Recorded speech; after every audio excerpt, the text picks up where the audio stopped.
Hey everybody. I need to find something a little better to lean that up against. Hope you guys are doing well today.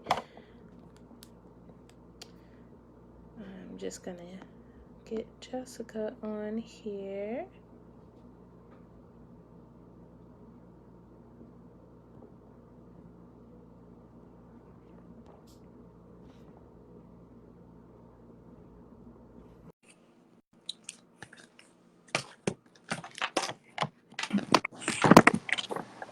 Oh my gosh! Hey.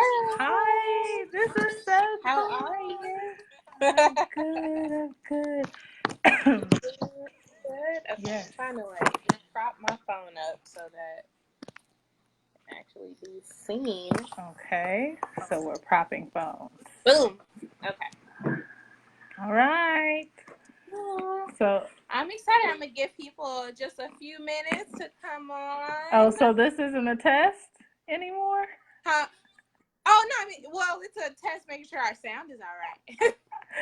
Unless, do you need a few minutes? Do you want to come back on at 8:55? Girl, no, we're good. Okay. How are you doing today? I am excellent. I am good. If you can see what I got this phone propped up on. Child, mine is on a book and a container of kiwis, okay? Listen, this struggle. Innovation. Yes. Innovation. All right. All right. I'm excited. How was your day? Thanks, Boo. My boo is shouting me out in the comments. My day was busy, but it was good. Okay. My boo is shouting me out in the world. I don't know. Yes. I'm joking. I'm glad you had a No, good you're day. just manifesting. You're Yes. manifesting. You're speaking. Yes. I'm excited. So, Me too. Hey, everybody. What's up? I can't see who is on, but I don't need to see who's on, right? Because that can be distracting for me. It can't. Well, I mean, if they have questions, I'm saying, you can't see like the little as people are coming on and like the comments and stuff down at the bottom. Nope. Okay. Well, I'll usually read the comments as they come, so Okay. I will make sure if we have like a question specifically directed towards you, I will make sure I read it. Okay. Well, we have a lot to cover today, Yes. so I think we should just get on started so that we're not here to forever. Right. Thank you guys for joining in. Again, just because this is about mother-daughter relationships, this can apply to any type of relationships. Some of these things can apply to father-son relationships and different things. So there'll be a lot of really great things, or perhaps you might know people who do struggle with mother-daughter relationships, and you might want to pass on this information. So don't go. If you're a guy, you can still gain a lot of wisdom. Hey, Brett. So yes, definitely stay tuned. I have the wonderful Jessica Contessa joining me today. She is an author.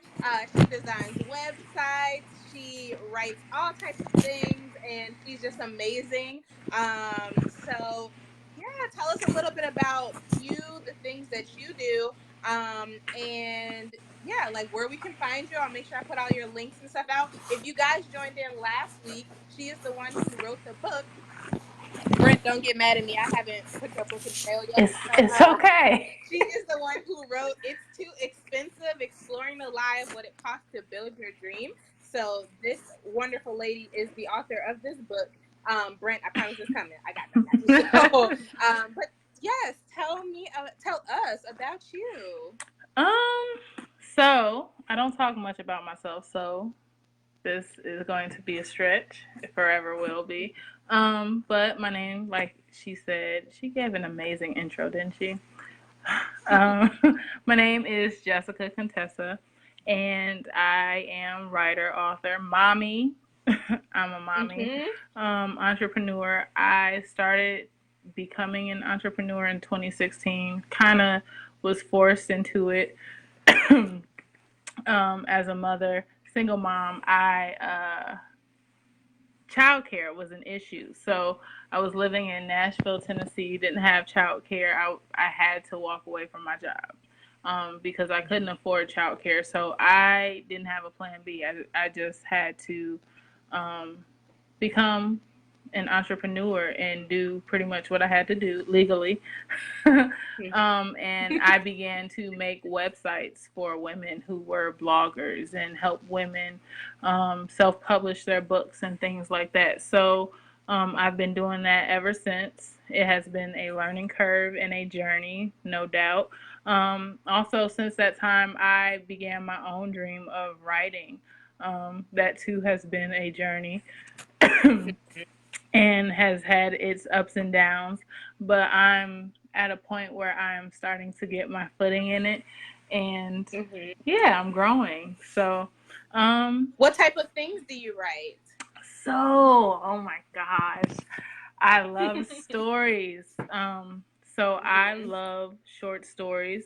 I've been writing since I was a child. So I started off doing poetry, short stories, and then it turned into essays.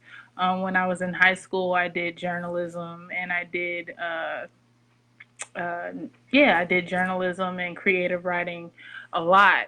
So I won awards for those things over the years. So now Award-winning author. Yes.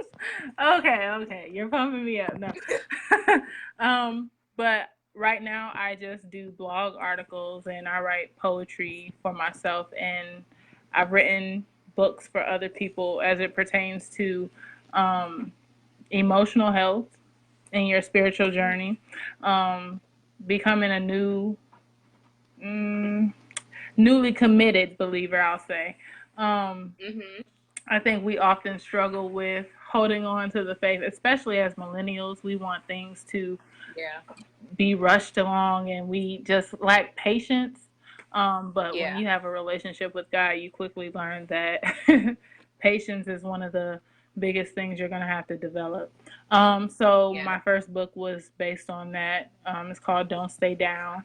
My second book is for entrepreneurs, builders, and creatives.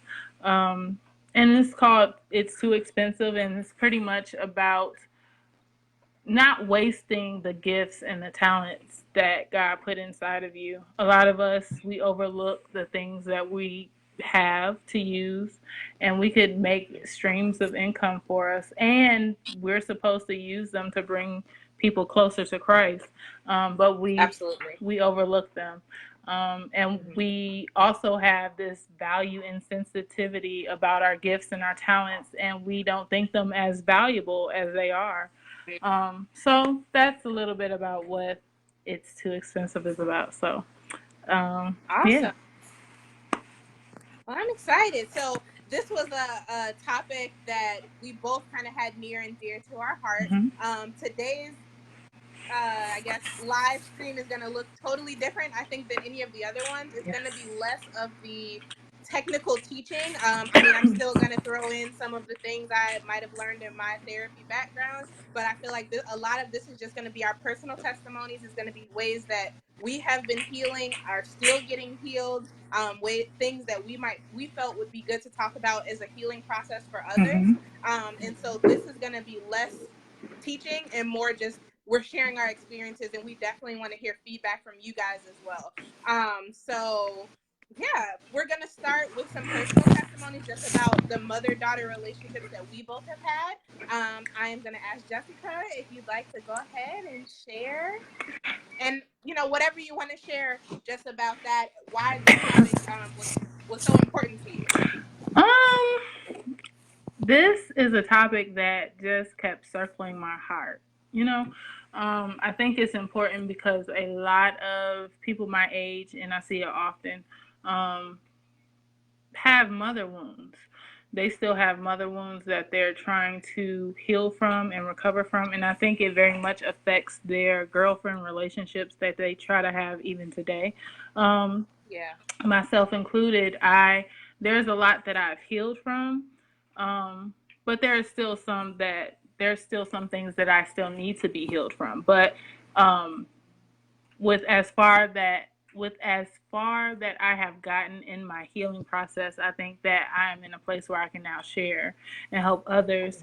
Um, But just a little bit of my background testimony. I my story is like something out of a movie. Okay, um, no lie. Uh, so my biological mother, she went through a lot of struggles here in Chicago when she was pregnant with me and raising me and my little brother. Um, she she was in the street life. She became drug addicted.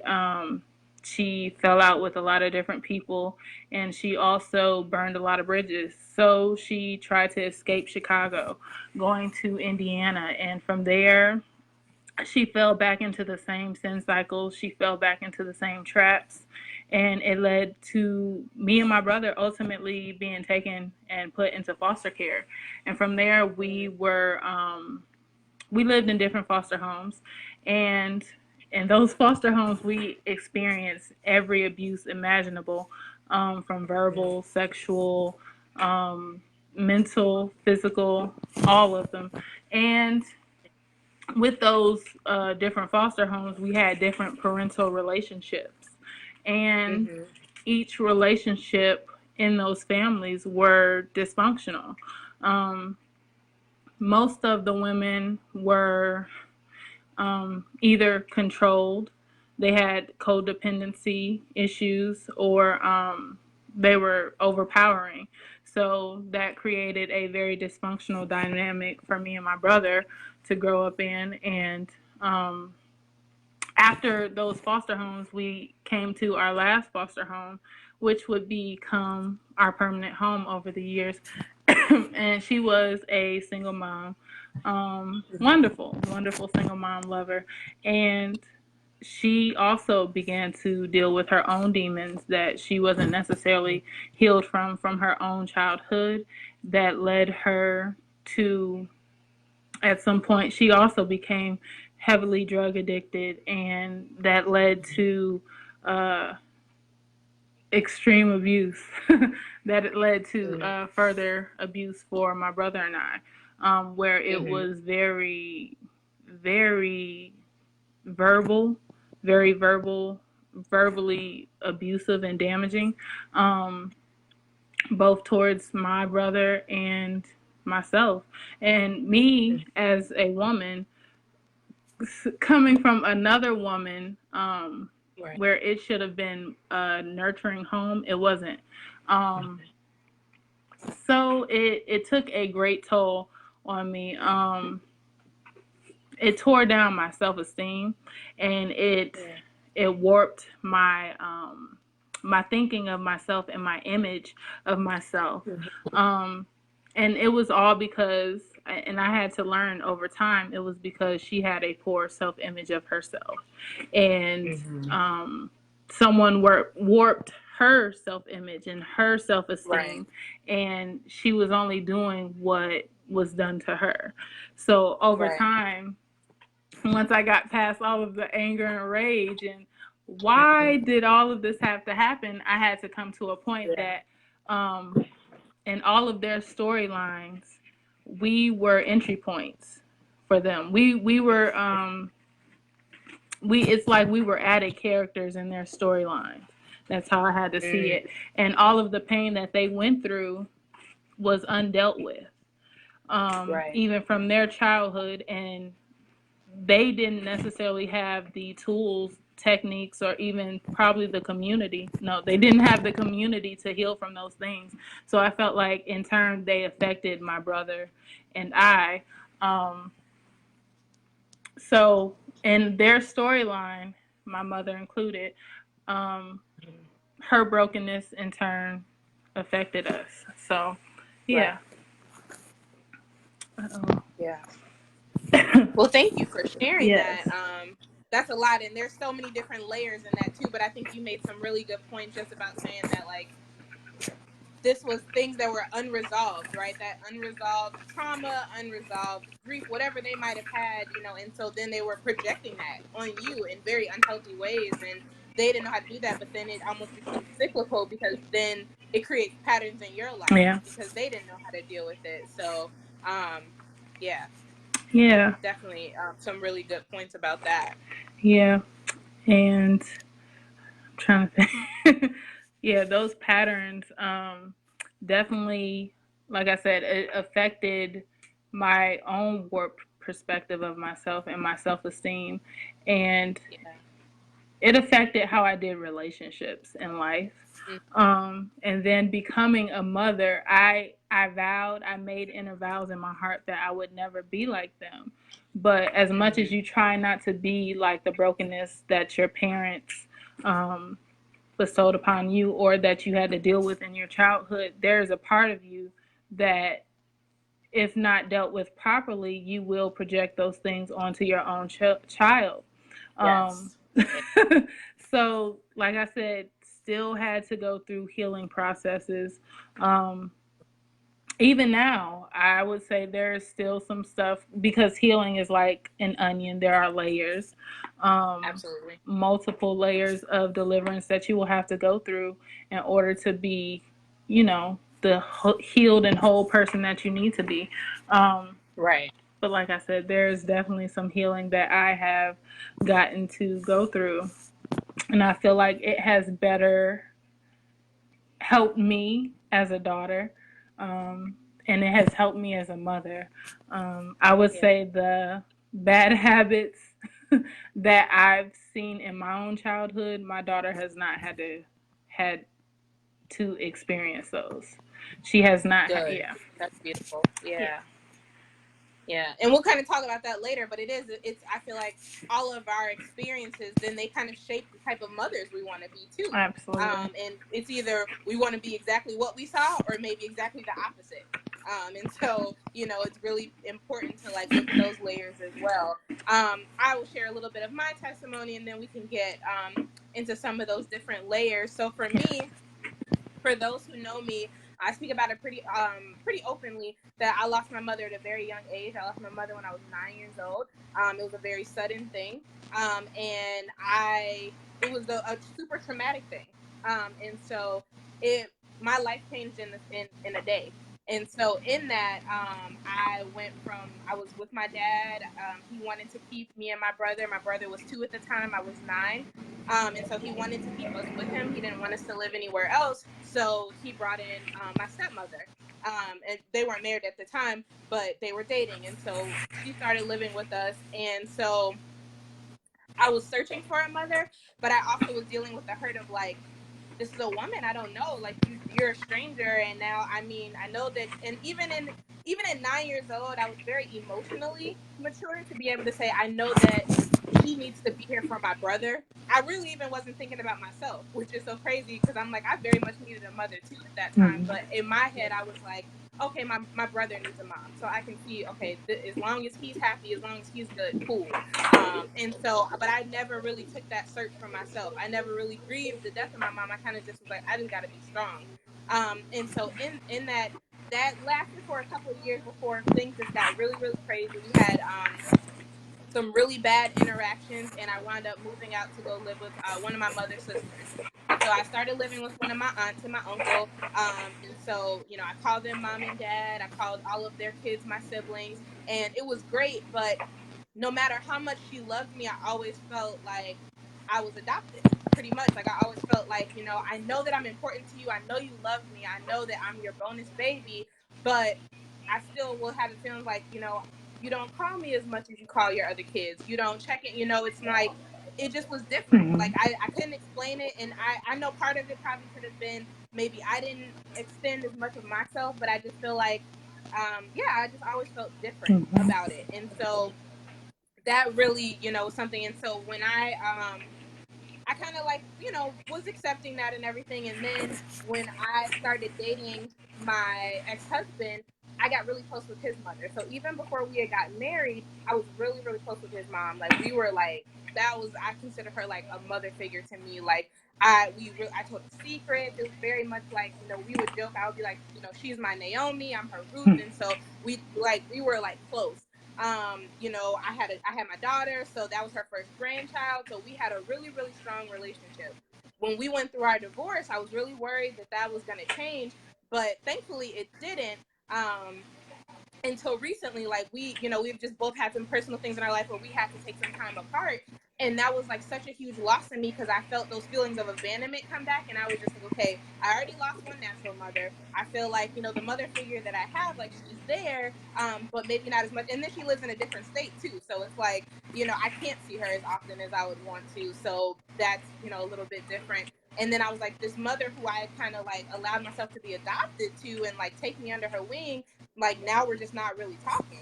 And I also, because he had gotten remarried, I also didn't want to overstep too much into that because I wanted him, excuse me, I wanted him and his wife to be able to build that relationship with her too. So I was like, well, I kind of took a step back. And then I noticed that as I got remarried as well, and my mother-in-law is fantastic. But I noticed that I had guards up because I was just like, and even still, that's stuff that I'm still healing and processing through because I realized I was like, I have these patterns of where I feel like, I'm afraid to get attached to a mother figure because if they're older, then what if they pass away? And then I create this really strong attachment and then they're gone again, or something happens and then it's broken. And I know a lot of it is just, it's not valid, it's not, it's just, these fears, I know they're irrational, but it doesn't change the fact that sometimes they're there, and even though I know that it's irrational sometimes to think that way, it doesn't change of like, this is what I'll feel sometimes. And I'm just, okay, I don't want to go through that rejection or that abandonment or that again. So, but I know that a mother figure is important, especially like as I am a mother myself. The older my daughter gets, I need that motherly wisdom sometimes. I need that, relationship of knowing like, okay, this is what you do as a wife, this is what you do as a mother. And a lot of key things that I missed in those key developmental years, now as an adult, I turned 30 this year. So I'm like, okay, I'm still winging it though. I Yeah. still don't feel like, and then there's also that sense of loss too, because I'm watching all of my like cousins and my friends, I'm watching their relationship with their mothers evolve as they get older. So it went from like being teenagers and kind of the rebellion and like the, conflicts. And now it's like they have this friendship with their mothers that it's like, this is really evolving. And I grieve a lot about that too, because I'm just like, well, I just really don't have that. And I'll never have that. Not to say I'll never have it in a spiritual sense, like maybe with a spiritual mother or something like that, but just in the natural sense of like, I didn't get a chance to see the different evolutions of what my relationship with my mother would have been. So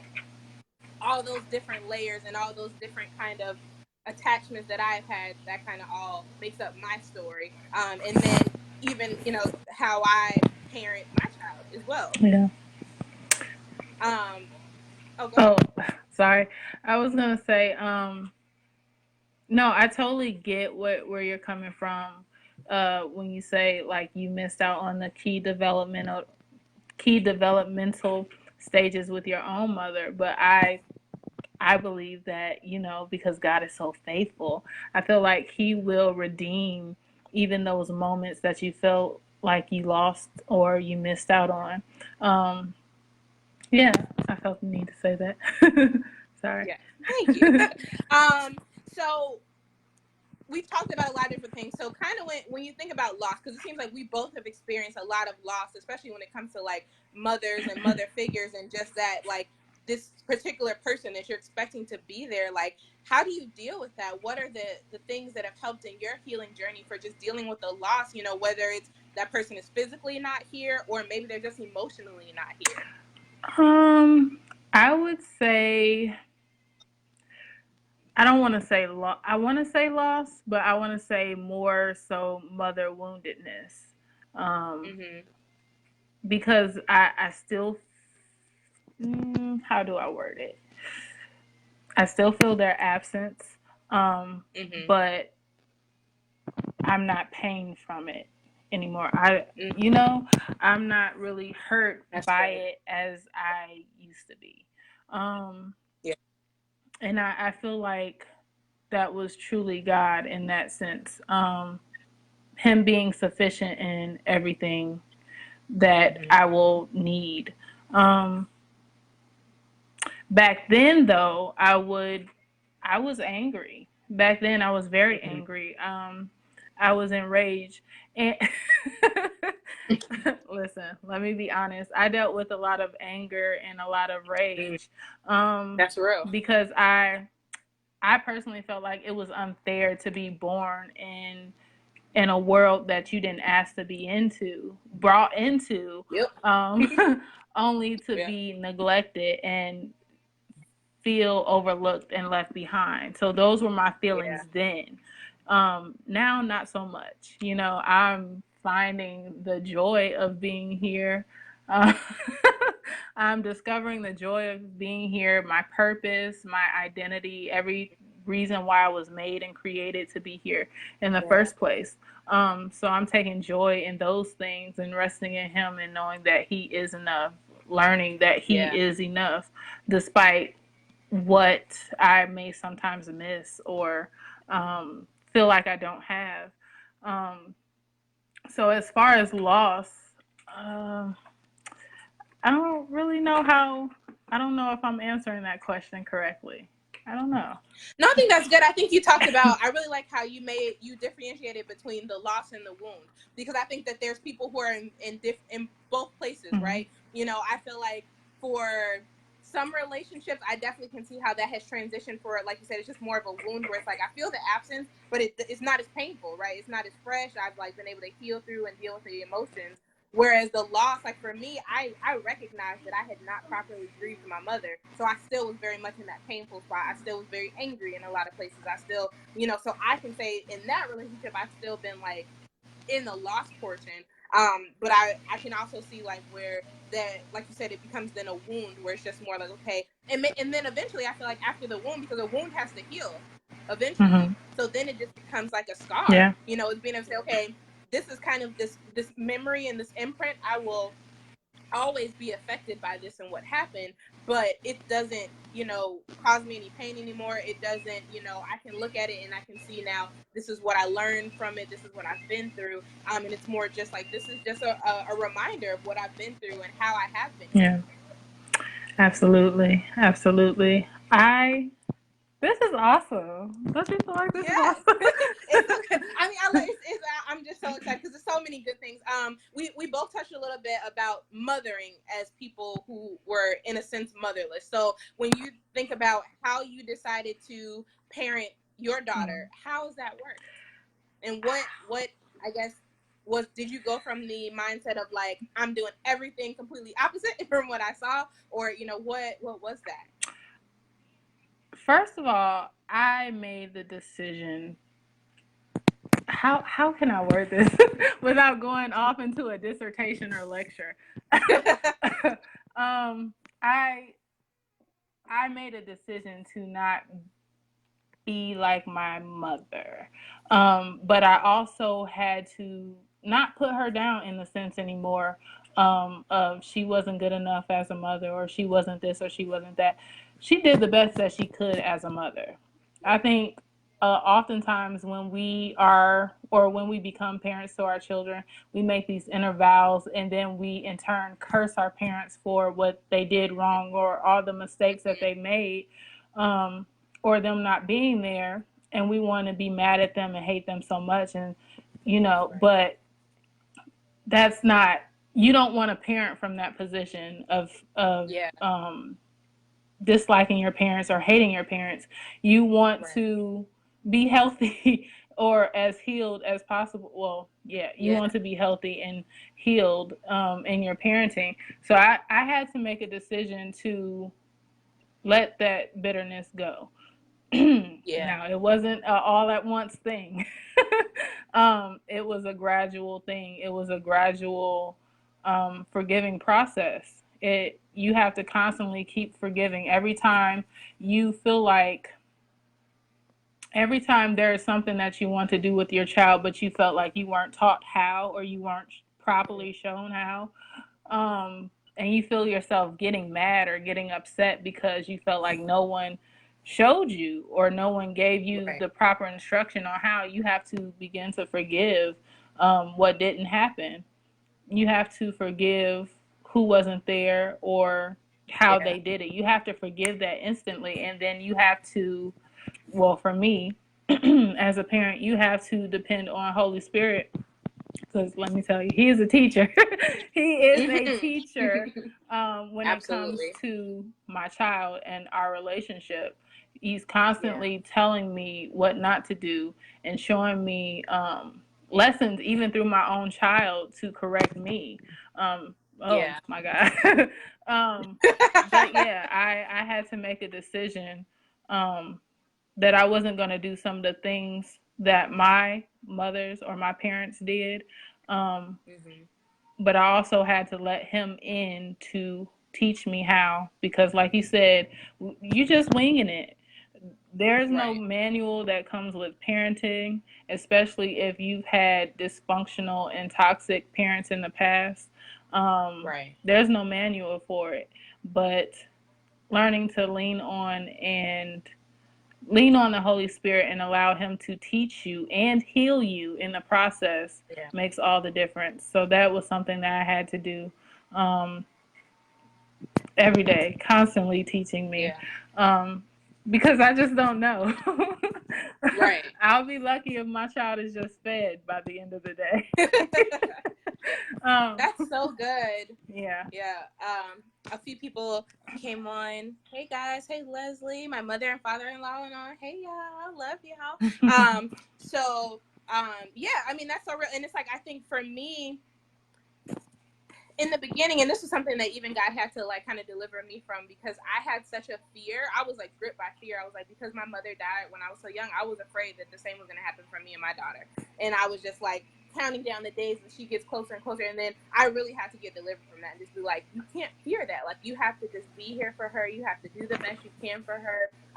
And just be loved, you know? And so I had a really good relationship with my mom when she was here. So, you know, I feel like I really tried to do a lot of those things too, and I do that. But like I said, really depending on the Holy Spirit, like, and learning how to like not feel like I was doing it alone, you know, like not feel like, okay, I have to figure everything out, or I have to, or even, and, you know, and really counting on my village too, because it's so important to have community Mm-hmm. around you. And so though there were times where I felt I didn't have mother figures, I always had aunts around me who I knew that I could talk to, or I had cousins who were older than me, or, you know, my sisters or something like that, where I was just, okay, this is where I feel like I'm failing. Even my friends, you know, I've had quite a few friends, like my best friend Leslie, like being able to talk to her and say, okay, like, yo, I feel like a horrible mom today. Like, what, you know, and getting that encouragement from her. And then even now being married, like, I have days when I like talking to my husband, I'm just like, I just feel like, I don't know, am I not doing enough? Am I doing, you Yeah. know, and being able to have that support there too. So, you know, definitely having community, having support, Yeah. and just having people speak life into you, because parenting, like, no kids, they don't come with manuals, they don't, you know, like, and if you have multiples, they're gonna be different. Like, Yeah. I look at my brother and we are completely different people, completely different. We came from the same two parents. We are so Yeah. different, you know, and so we had to be parented differently. His needs are totally different than my needs. And so knowing that, and then I also, like you said, I couldn't parent from that bitter place either. I couldn't parent from that, you know, lack of saying, like, because I didn't have this, you know, I always have to look at saying, I do have everything that she needs, otherwise God wouldn't have made me her mother. Like, if I wasn't equipped to be her mom, then I wouldn't be, Right. you know. So just knowing that, like, okay, and if I don't feel like I have it, like, he's gonna give it to me, Yeah. or he's gonna put somebody in my life that is gonna pour into me so that I can pour out to Yeah. her. You know, and so not really coming from that place. And then that was really good what you said too about forgiving, you know, knowing that your parents did the absolute best, you know, because even though my mom was great, we had our issues too, you know, even in that short amount of time. So knowing that, but she did the best that she could in what she knew, you know. And like, I think as we get older as parents, you see, like, you have more grace for your parents because you realize how hard this is. And you realize that, like, man, maybe they just didn't How know. hard this They is on top of your issues. Yes. Yes, on top of the everyday life stuff that you already got, now you got a whole little person that you're Yeah. responsible for. Yeah. Yeah. All of that. Yes. So Yeah. it's like I can't hold it against you. You are human.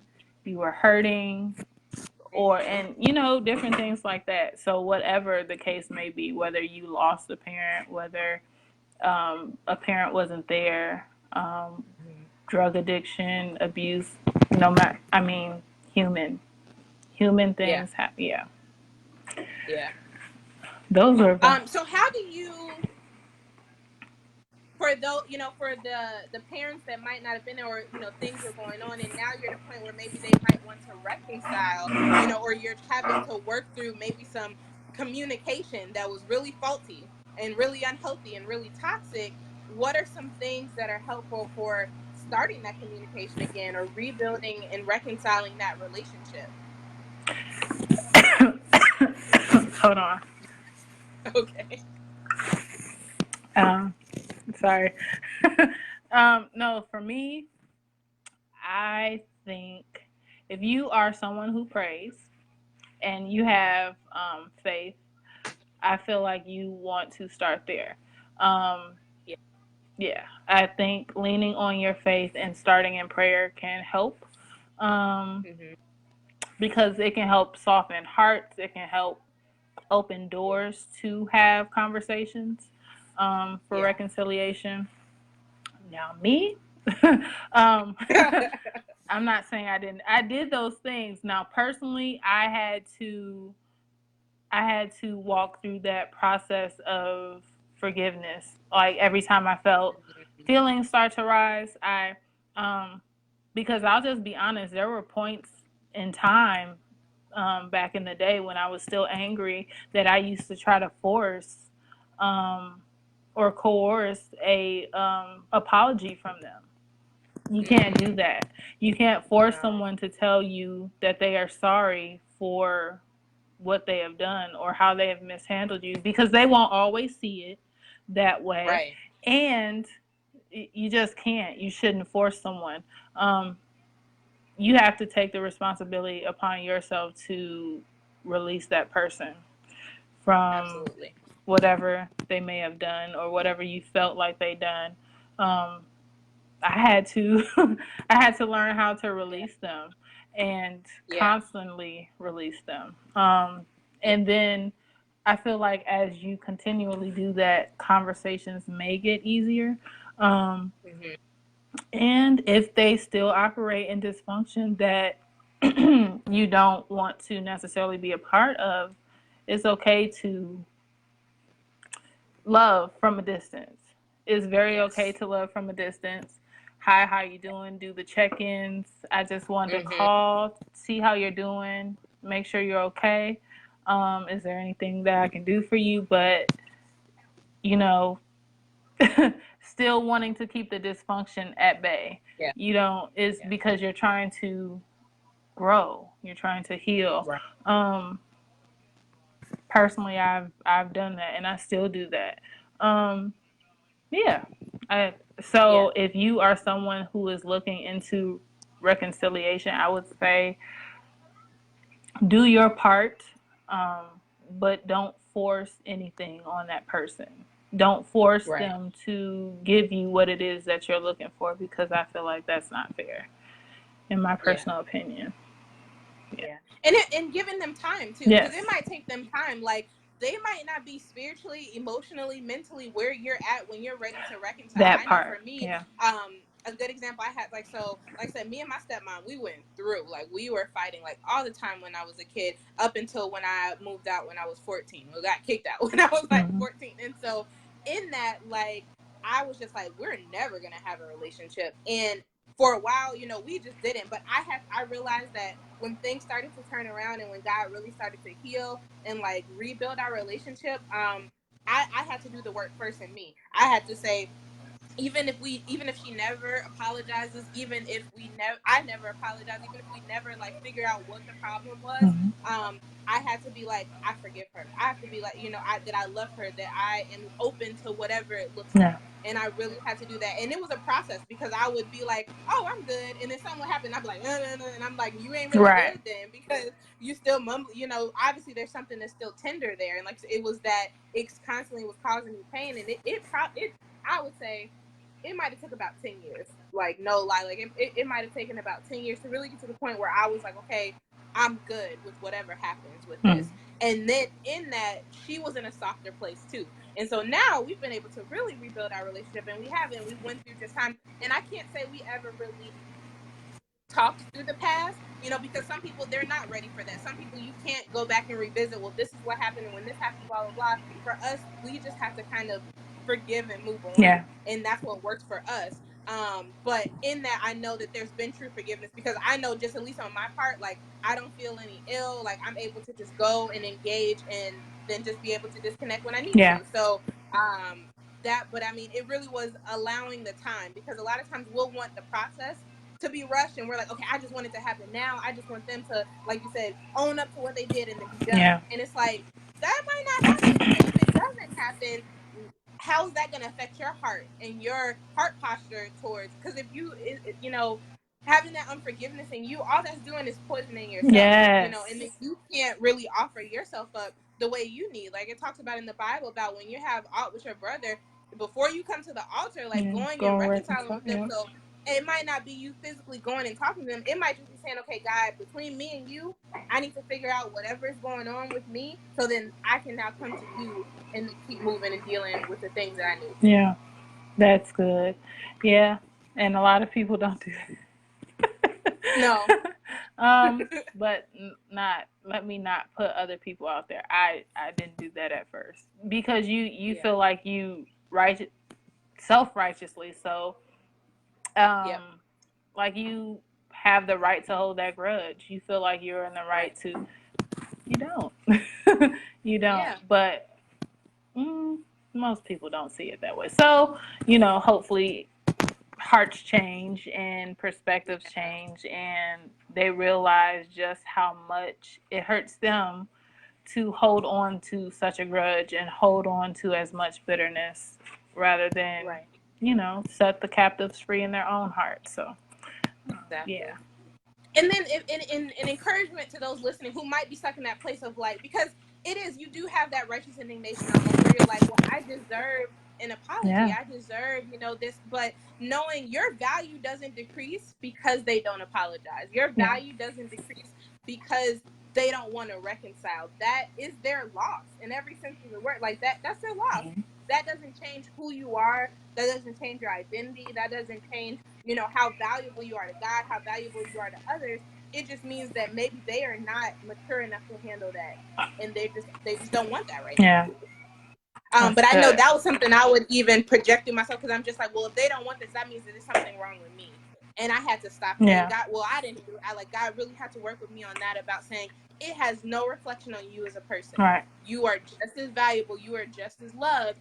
It just means that maybe now is not the time, or maybe they're just not ready, and being okay with it. Yeah, that's good.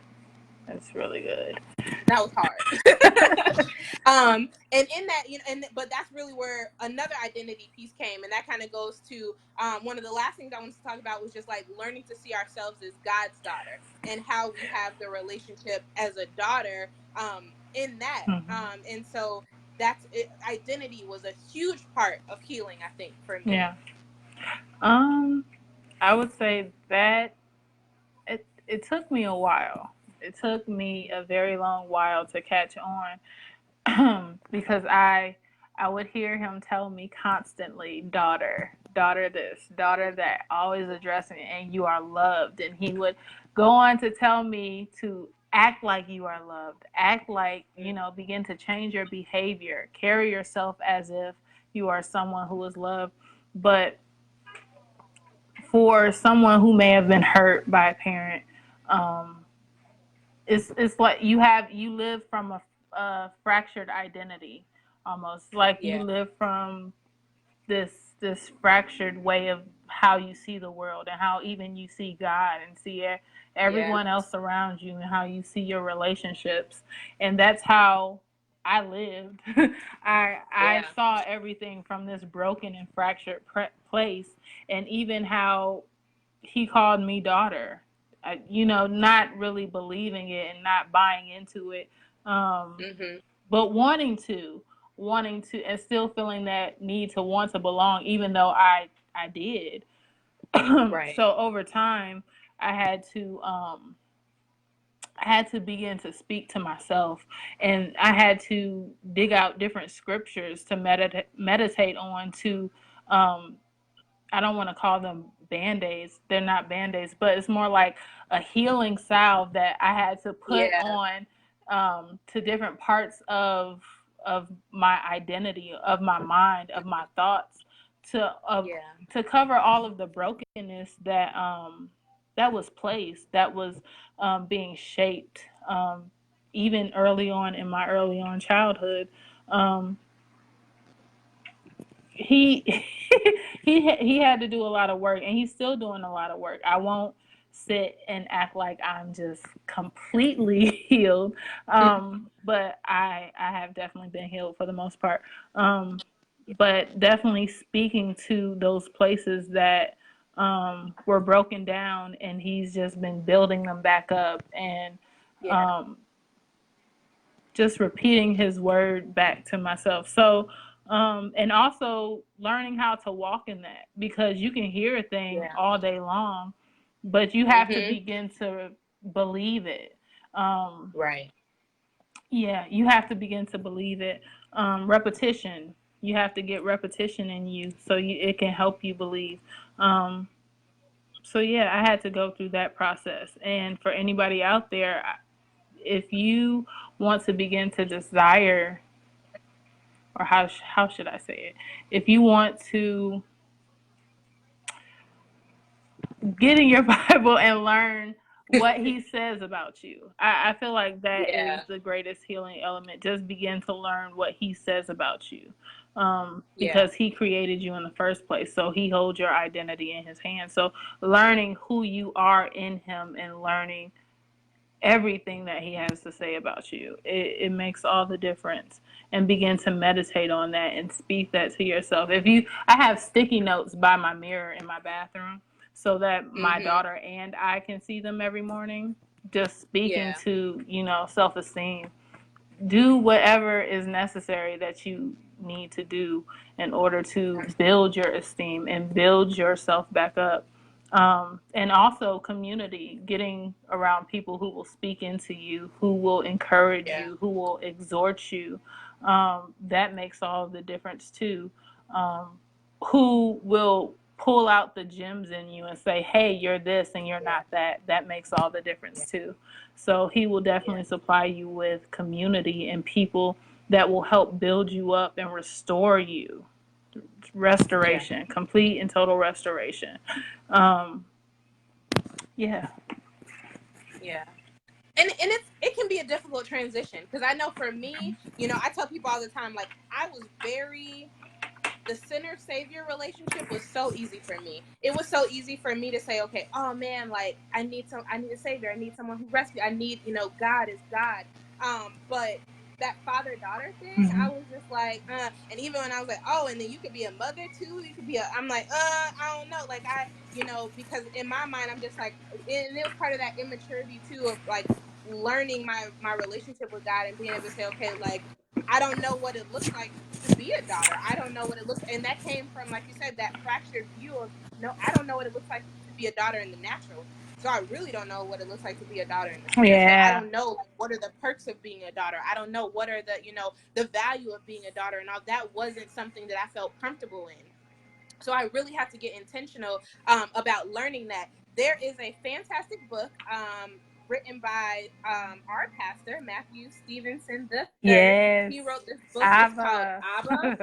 Abba. I am still, as y'all see, I've been struggling. I'm just like right here in it. I've been trying to get through it, but it is called it's called Abba. Experience God as Father and redeem your failure, hurt, and pain. But he had a part in here that was so good, and it speaks exactly to that. And one of the little subtitles is it says, "I am not the same as your earthly example." And it said, "We the issue of drawing conclusions about God from our earthly examples is that if we encountered inconsistency in a natural parent, betrayal by a boss, or a pastor who was disinterested in investing in us or unwilling to do so, we project that image upon God. We draw conclusions and come to believe inaccurate things, such as God will be inconsistent in his dealing with us because our parents were inconsistent in loving or protecting us. Ooh. we draw conclusions that God will not be faithful because others in authority betrayed us. Yes. Um, and that's so good. And then one other thing it said our hearts may cry out for more, but not trust that God will answer us consistently, faithfully, and despite our circumstances. And that's so good because it is that because that's the relationship that we've been most comfortable with, Mm-hmm. that will assume that God is like that. Right. And it's like it's changing that whole mindset of saying, God's like, that's not me. Stop putting that on Mm-hmm. me. Like, you'll never experience that deeper daughter relationship or that deeper son relationship, like, if you don't allow me. Yeah, that is true. And that was good. And it's definitely a process. Is that I feel like God reminds me of that often. Often he's, has to validate my identity. But it's getting easier to believe, right? Right. Because in that I'm being able to see, okay, this is really what it means. And then, like you said, doing those affirmations, having things up, having words, like knowing, like you said, having evidence for what does God say about me? Yeah. What does he put in me? What is that? And if I have evidence for that, then now I'm going to start to believe that. And now I'm going to walk in that. Yeah. And taking the time to seek it out, because what you learn is that it won't quickly come to you. You have to, Yeah. everything is a walk. You have to learn how to walk things out. It comes over time, and it's not a one and done. It's a process. It truly is a process. Um, I, I remember being frustrated. Like, I would say weird things. God, why won't you give me my identity now? Like, I had to learn that you have to, in your relationship, in your devotional time with Him, you have to sit with Him. You have to speak. You have to have conversations. You have to listen, because conversations aren't just one way, you just speaking. It also involves listening. And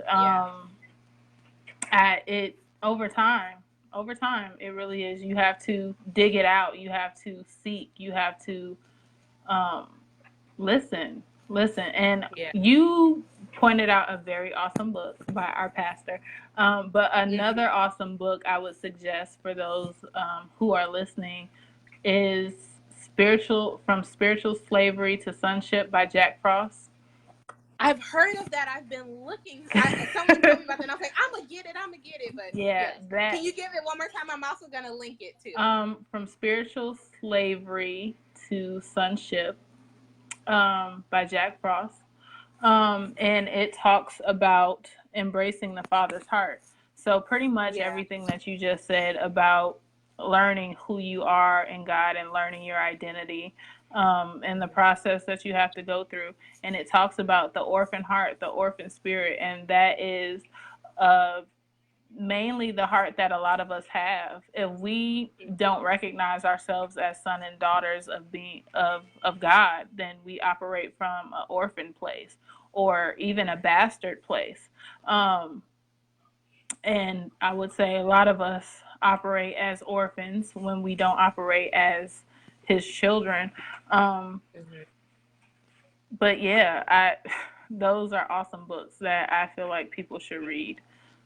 Yeah, absolutely. And I'm definitely going to make sure I put the links with all of the information. I found a few things just because for me, again, I need evidence. I'm a pretty practical person. I feel like I have a lot of faith, but sometimes, okay, I'm struggling. I really need, something to back this up. So even when it came to her, because there's probably a lot of people who are still in that wound place, or even beyond that wound, you're still in that loss, you're still feeling that hurt. And so just knowing that God sees that too. He's not expecting you to immediately jump from, I'm feeling this loss to, cool, now I'm good, I know my identity, I'm a son, I'm a daughter, I'm all that. Like, it's a process, but in that He's there with you through that process. So there's a couple of Psalms that speak to just how God comforts those who are feeling that loss. Psalm 34:18 says, "The Lord is close to the brokenhearted and saves those who are crushed in spirit." Psalm 147:3, He heals the brokenhearted and binds up their wounds. In Psalm 73:26, "My flesh and my heart may fail, but God is the strength of my heart and my portion forever."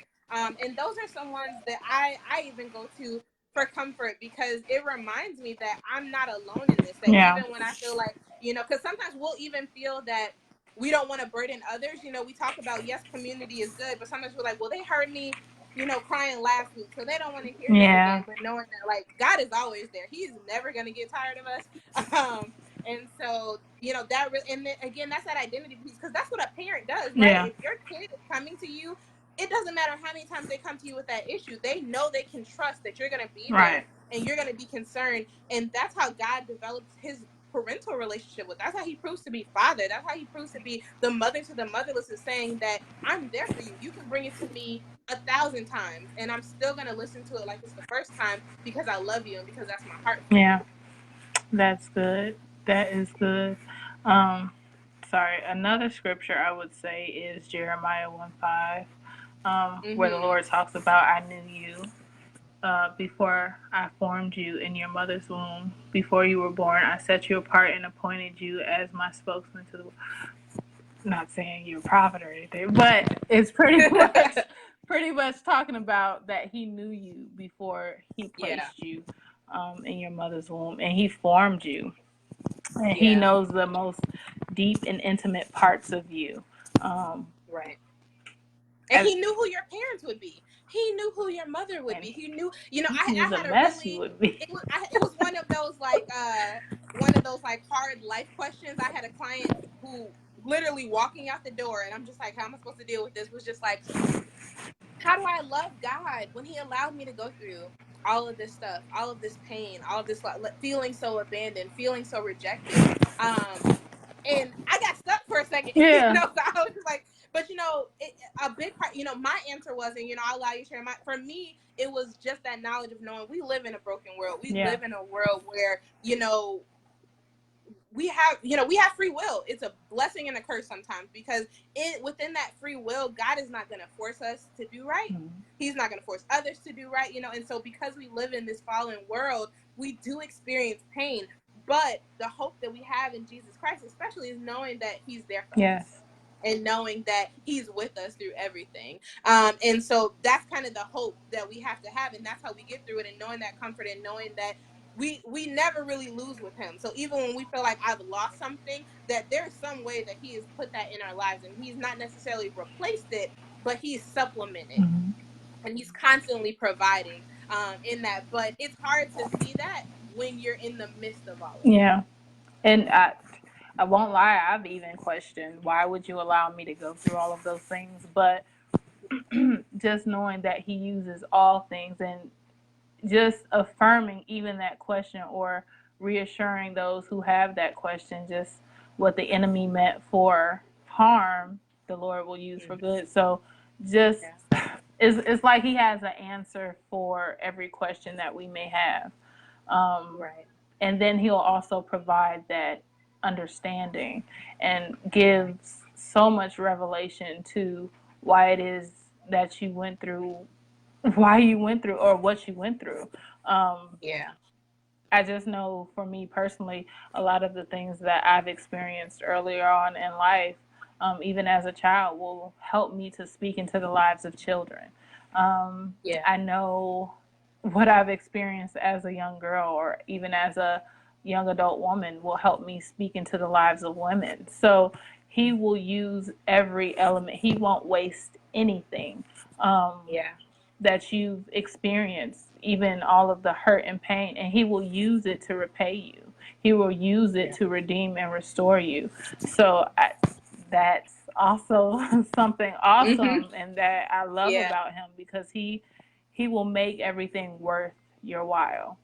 Um, Yeah. so any brokenness that you still feel like you may be operating in, or that you feel like you may have even now, I feel like the Lord is going to heal those wounds, and he will restore those wounds, and he will even begin to send people into your life um, around you to heal those Yeah. things. And he will begin to speak more, and as your ears open, I feel like I'm prophesying. Yeah. As your ears open, I pray that your ears begin to open more, and you begin to catch on to the things that he's saying, even as it pertains to your identity, even as it pertains to those that he'll send around you, your circle, because you need circles to heal.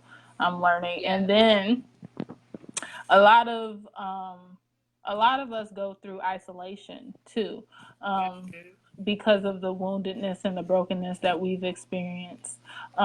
We cause ourselves to isolate, go into deep isolation, not really knowing how to connect. But also, I don't know if I should say this. I hope I I feel like some of us need to learn what separation is too, because Mm, isolation is unhealthy, but yeah. separation is also necessary. And I feel like the Lord Yeah. also separates those, some of his people, to better heal them and to better get a hold of them so he can begin to speak Yeah. into them. Um, so he can do the things that he wants to do with them later Yeah. on. Yeah. So I don't know. That's so Yeah, good. I don't know where I Yeah. was going with that. No, that's real though, and that's such a good point because there's a huge difference between isolation and separation, but separation is definitely necessary sometimes, and it doesn't mean that you are saying, I'm never going to get back to them. I'm never going to. It just means like I need to be over here and I need to be going through my process so that I can handle and engage in these situations in the most healthy way possible That. for everybody Yes. involved. That. So yeah, I mean, guys, I know this was a little different than how we normally do Thursdays, but I hope that it was really, really encouraging. I hope that you guys were encouraged. I hope you were blessed. I hope that you found something true in it, and you were able to just get some insight into more about the healing of the mother. And again, it's not just we spoke about mother-daughter relationships, but even any relationship where you feel like it might, the parenting or feeling like the loss or feeling like your identity was warped, that these are so, and we could probably talk on so many other different ways and how this manifests, but these were just some of these like basic things that we see like kind of on those surface level things. But yeah, thank you so much, Jessica, Thank for you. coming and sharing your wealth of knowledge. Do you have any other things that you wanted to any like takeaways or any like upcoming projects that you want to like promote yourself, what people Promotion. need to know? Listen. I won't be my regular ratchet self on here today. I'm so Look, serious. this is a free judgment free zone. This is a safe space. Be you. Listen, I will start throwing up gang signs. And No, okay, we yeah, don't do that. right. We don't do Okay. See? that. No, but seriously. Um, you can find me on Facebook at Jessica Contessa. I have recently launched an online magazine that I'm super excited about. It is called Identify Her Daily. It is Yes, for women, but definitely men are invited to come read. It is for the exploration and identity of women who, through the Christian lens perspective, I have content writers that have came on board, and they are giving me some raw and unfiltered content, I love it. content as it pertains to um, being a queer person in the community and being hurt by the church. Yeah, Um, con- that's gonna be a whole future talk, y'all. Just prepare listen, for that. listen, We will, and I it's feel, in the work. I feel like some of the religious people and church people are going to be upset, but I don't care. Um, I have no cares. But it gives a voice to many different perspectives, as it pertains to identity, and it is a Christian-based platform. But I wanted to open it up for different women to come share their stories, their everyday living, and exploration of identity through prose, through narrative, through essay, through poetry, all those different things. So I'm I love excited it. about that. I want you to check out Yeah. identifyherdaily.com and find me on social media, Jessica Contessa. Right. Identifyherdaily.com so they can go and read something tonight if they want. Not yet. So when should they go and check it out? No, seriously. Tomorrow. Tomorrow. Yes. Okay. Yes. Cool. So tomorrow, you guys go to identifyherdaily.com. Check out some of the amazing content. Will you have some pieces on there as well? I will have pieces on there, and I definitely have a piece on there from a friend that talks about not having to be the strong friend all the time. Mm. Yeah, it is an awesome piece. So I will be re-releasing all of those things tomorrow. Tomorrow, yes. And I also just recently launched a writing course. What? Yeah, where I'll be helping women write their books over the summer. So I'm excited about that too. So where can people find information about that in case we have some authors? Is that still open? Yes, it is still open. The course is called The Right Idea, and the course can be found at bit.ly/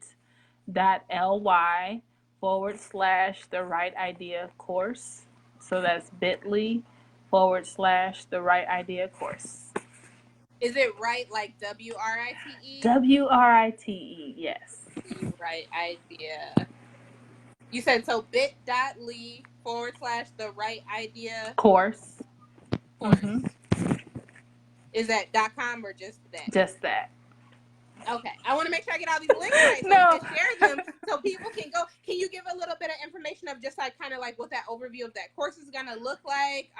Just a little teaser for the people so they're going to go get all the information on the link, but you give them a little teaser. I love you. So the course is an 8-week course, and it is like I said, it's for women. Men can join too. I have nothing against men, but I'm really just trying to boost these women up and take them higher in their gifts and talents and things like that. Yeah. But it's an 8-week course. It helps women to identify the stories that they've always wanted to put to paper and tell. It will help them create an outline. Most people don't outline their books before they write them. They just willy-nilly. You can't do that. And I talk a lot about writing structure. I'm a big person about writing structure. So a lot of people just write free form. You can't do that. There's actual structure. That's me. See, you can't be doing that. I just sit in front of a computer and be like, what do I want to talk about today? And then that's why I got 4 manuscripts just sitting in various places. Yeah, and there is a structure that you have to follow when it comes to writing your book. So I am going to be teaching on that structure.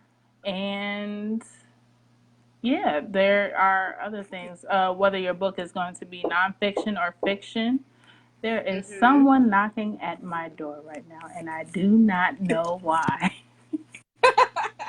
Well, you can go ahead and do that. We are going to end right here. I'm going to post all of the links. Thank you again to Jessica. You have been amazing. You have shared so much knowledge. I will, if you need to go answer the door, you go ahead. If you guys have any questions as we are wrapping up, if you guys have any comments just about everything that we talked about, please feel free to reach out. As always, if you have some things that maybe you didn't want to share on the live and you want to address with somebody, I'm open. Jessica, if you are willing and open for them to reach out to you as well. Yes. We want to be resources. We want to be resources for healing. We want you to know that you are supported, that you are valued, that you are loved. And so if you want to reach out, we are here for you. So please do so. And other than that, I'm pretty sure we're going to see Jessica again. Yes. We have a whole bunch of other topics that we want to talk about too. But thank you for all who listened. And again, thank you, Jessica. And I'm just really excited just to hear testimonies about how God starts to work in you guys' relationships and healing and all of that. So I'm super excited, and I will see you guys next Thursday. Have a good night. Good night. Thank you.